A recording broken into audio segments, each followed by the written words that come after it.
Hey guys, I want to welcome you back to another episode of the AWM NFL podcast. My name is Riccardo Stewart, and I'm your host, and I'm joined, as usual, by my good friends. We got Zach Miller, Sam Acho, and Jeff Locke. And, today's episode, we're talking to you particularly about what it is that we do, and not just the four of us, but in particular, like financial advisors. What is our job? And here's the genesis of this is we have client meetings where we're talking to clients, we're talking to their parents, we're talking to people who have been referred to us. And a lot of times they come and they're not really sure why they're even meeting with us. They just know, hey, I got millions of dollars coming and somebody told me I need to find a financial advisor or a wealth manager or a financial planner or all the million names. And then they find us. And before we jump into talking just about that, we function as a team, right? And it's great because all of us have this football background and sports background, and we work with men who are part of a team. If I had to just go around and say, okay, what was off the cuff best team you've ever been on, and why? Best team you've ever played for. It could be youth football all the way to the Super Bowl championship you won, Zach. So, Zach, what is your... That was easy for me. Zach, go ahead. Best team you've ever been on. I mean, the Super Bowl team did the Legion of Boom and our defense, and then our offense gets not as much love as the defense does, but we're a complete team. I'm disappointed you didn't say the 9-3 third place 2004 Pac-10 team. Say the best team you've ever been on and why. Best team I've ever been on was my senior year in high school, our basketball team. And the reason why is that our junior year, we were a lot more talented. We had a dude who was 6'9", went to go play at Colgate. A dude who was 6'6", played basketball at Colgate. A dude who was 6'9", ended up going to go play at Air Force, but we lost the championship that year. Well, the next year, both those guys were gone, and I was one of the leaders of the team, a dude named Chris McClain, a bunch of other guys. But my point is, we had a new coach who instilled a new sense of belief, not just in the team, but in me. That was the year that I realized, oh, wow, this game, football, basketball, track, whatever, it's mental. That's when I learned how to do those little things. I had a coach who said, little things done well make big things happen. That was the first coach who really believed in me and showed me, hey, man, you can be the star. You are the star. And I helped lead our team to the championship. And so that's why it was the best team, because there were lower expectations from the outside, but the belief from the inside really rose. Jeff, I'm hoping you give me like a soccer reference. I'm really trying to think back. Like my time in the NFL, unfortunately, was me punting a lot, which means I wasn't on the best of teams. We had one playoff game we didn't win. I got to go back all the way to club soccer. We made it to state one year. And I mean, that stinks, guys. I played in the Holiday Bowl at UCLA. So that was actually a really good year at UCLA, but didn't win the Pac-12 championship. So like, I have not been on good teams. And that kind of hurts hearing Zach, especially hearing Zach's story and talking about the Super Bowl ring. It really hurts thinking I never won a championship until then. So I had to wait a long time. Best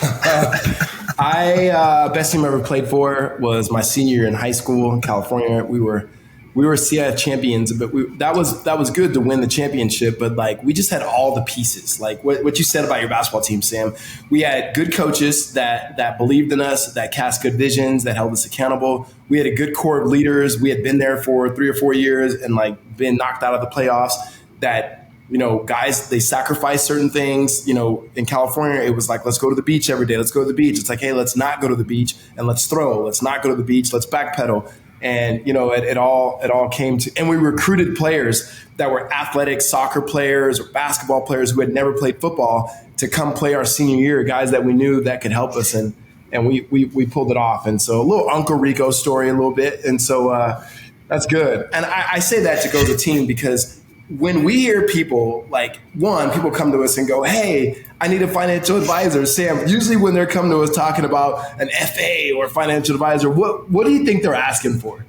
I think they're really not. I think it's really this idea of, hey, when I go to the NFL, I hear that I need an agent and I hear that I need a financial advisor. The agent piece kind of makes sense. I hear that some of the rookie contracts are slotted, but it's really for my second contract. But the financial advisor piece, I don't know exactly what to look for or who's the right one or the wrong one. And so There's some people we're talking to now who have said, well, I kind of wanted to wait on that decision until my rookie year is over. I've heard guys that say, well, let me just wait now that I've gotten drafted. And so I think they just want a person they can trust, but also a person who's competent and knows what they're doing. It's true. Jeff, I mean, you're the professor. You give us these good definitions broadly. What the heck is a financial advisor? That's a great question. And this is one where I can't give you a specific definition because there's so many types of financial advisors. It actually is hard to even wrap your head around as somebody in industry. But the easiest way to start is thinking back to the original financial advisors. So when financial advisory as a profession started, all it was you give some person money, they open one account for you, and they start picking stocks and other things to try and make your money grow. That was it. They didn't touch anything else. It was just their whole goal was to get more of your money into an account so they could pick stocks and they could charge more money and get paid more because you have more money in the account. Right? That is like the origination of financial advisor. And the upsetting thing is that a majority of the profession is still just that, right? Which is just one person kind of loosely attached to some firm or some big name. And the whole goal is just to get more of your money in an account to be able to charge more on it. And they don't really care about offering more services that you actually do need. Yeah, we like to say that, when it comes to that, there's the investments, and the investments is like an engine to a car. Like it's massively important. Like you need the engine, but there's so many things that are to a car, right? And so if you just had an engine sitting in my driveway, people wouldn't be like, oh, you going anywhere? No, I'm not going anywhere because all I have is an engine. And so with that, Zach, is we start talking about us as AWM, particularly as a family office.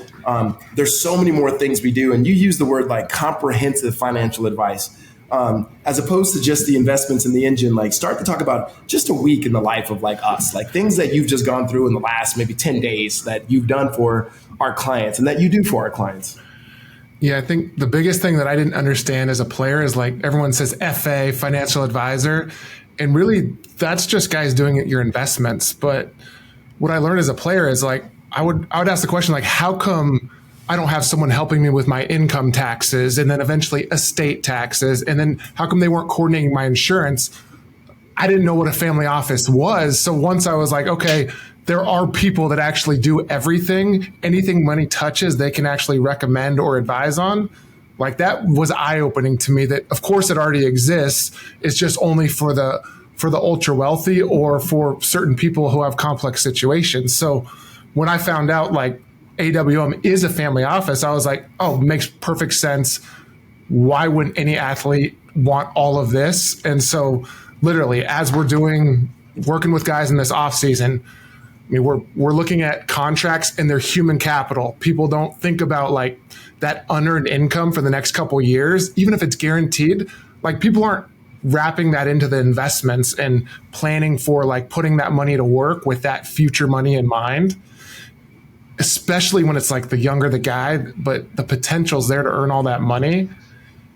I mean, helping guys buy a house. Multiple guys have bought houses in the last month here, coordinating and unless you've bought a house, you have no idea how much paperwork, just back and forth with realtors, the insurance you got to get in place, title company, state attorneys. I mean, there's just so much work that goes on behind the scenes that you just don't realize until you're in those situations.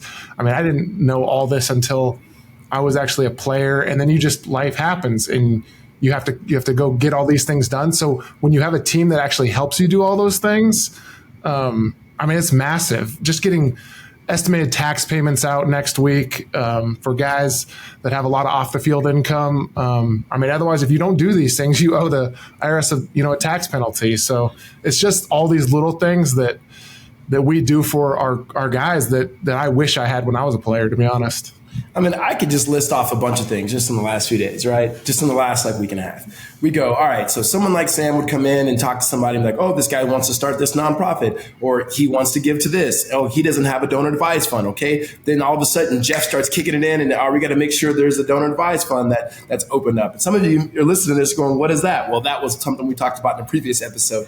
And then we go, okay, he is buying a house because we have several guys are buying a house. Well, we don't want people just to find them. We don't want them just to Google and go, this is Sam Acho's house. So we got to get an LLC set up. And then Jeff goes to an attorney, make sure that gets set up. And the appropriate LLC that people can't find you. So, your anonymity, it matters. And then none of those are just necessarily thinking about investments. And yet that's just a couple. And so, Jeff, give me some things that you go, just behind the scenes, here's some things that I do that I look at other advisors and they don't even think about doing.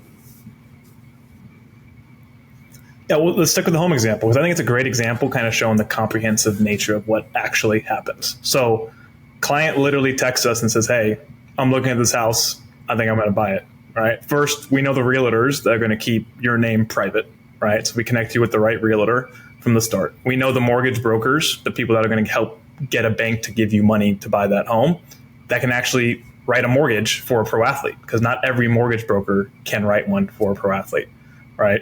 And then we're talking to the insurance people directly on the new insurance you have to have for that house. We're doing the investment part, making sure that's all ready in time.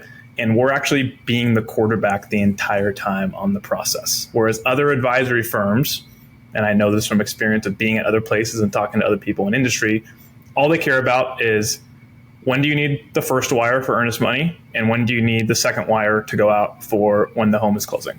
You handle everything else. You just let us know when the money's got to leave your account. And hopefully it's not coming from the accounts I manage. Hopefully you're finding another way to pay for that stuff, right? So that's like the difference in that anything that comes up along that way, we're trying to simplify it as much as possible for our clients so they fully understand what's going on. And ultimately they can focus on football. Because we've got clients buying houses in the middle of OTAs going into mandatory training camp. And the house is a big priority for you, but we know you don't have the time during the day, and we know when you're actually free to take care of stuff. And that goes back, Jeff, to your point of just that human-centered approach, like the whole we know when you're actually free. Sometimes, let's say you're in the middle of organized team activities, you're in the middle of mandatory mini camp, and somebody might be like, well, I need this, and that. It's like, hold on, you're a human first. What's your biggest priority right now? For some guys, the biggest priority might be trying to impress the coaches. Other guys might be trying to find a place to live. I remember last year, there was a guy who on a team that we work with, and it was like, man, I don't know where to live. How can you help me find places to live, even just from a geographical standpoint, from a locational standpoint? Okay, the timing of it. Hey, maybe you don't need that house right now because it's June. Maybe you can find it in when you come back after OTAs and mini camps. So just that human-centered approach of thinking about, hey, what's important to you right now and focusing on that, while also us working behind the scenes on the stuff that you need to get done, not just the stuff you're like, well, I don't think about it, I don't need it. No, we'll get that done for you, but also we'll keep the main thing the main thing. That's really good. And then we started by talking about teams, and with us in particular, there's a team. Oftentimes our clients, they come to us and they say, okay, Riccardo or Zach or Sam or Jeff, like, who's my point person, right? And it usually starts with relationships. Sometimes it's Zach, like Zach's your point person, or I'm your point person, or Sam's your point person, or Jeff, because we're a team. However, what we're very clear is, hey, all of the things that we promised you that we're going to do, no, not like all four of us couldn't even do that. There's this whole other team that's not even on this podcast that's doing things for you that they're making sure bills are paid. Like, they're making sure papers are signed. They're making sure that addresses are updated. They're making sure that residency is the way it's supposed to be. They're making sure that your quarterly estimated tax payments are not only getting paid, but there's a tax planning part. There's a tax projection, because we're done with 2024. We're thinking about 2025, because Zach says it all the time. It's not just about being a financial advisor. It's been a financial planner, and it's thinking about your entire life. And so I just wanted to be able to hop on and just talk about, just shoot fire and hear you guys talk about the many things in which we do. This is going to wrap up our time. And I think we're going to do this next episode, because Sam brings it up. People come to him and they ask him a lot about estate planning and trusts and so forth. We're gonna start a new mini series and take a few weeks to really talk about what does that mean. Even the phrase, we've all heard it, a trust fund baby. What the heck is that? You know what I mean? Where did that come from? And can NFL players create enough money that their babies could be trust fund babies? And so if you have any questions about what it is that we do or anything that we said, please give us a call. It's 602-989-5022. Again, that's 602-989-5022.